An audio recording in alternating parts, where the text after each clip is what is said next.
Hello pelok, kumno pilong.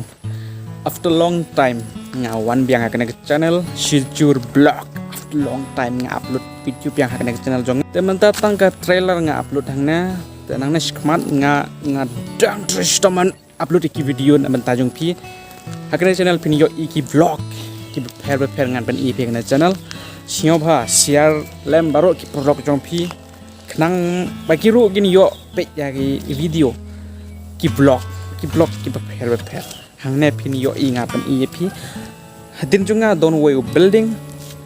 hang ne don go way ke school and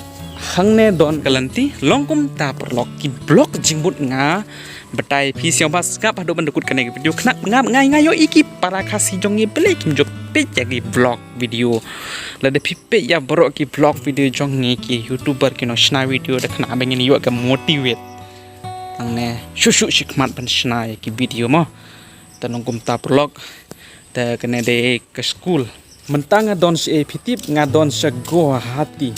ade ubana po paragweli ngade upanar jaintia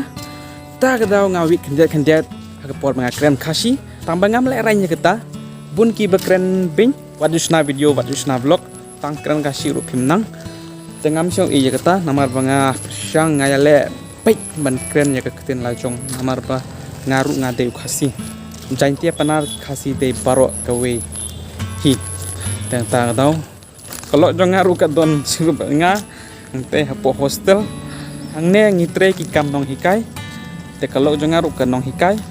te ul ka badang thmai ka badang pli thmai hangne naduk KG1 haduk class 5 ngan pen EP ke hostel mah hangne ke KG kelas KG hangne ke kelas nursery shit bhag prathei kitip pe kine ki jaka ki jong ki dekhar ki runar ki masa chne ki nong asam develop kat jaman tasuk ke video kalakut te ingin saya kendu yang akan next video if you want to my channel coba subscribe hang tu harum donu subscribe button press bell icon all nam pin yo update agak por mangi upload video bye bye.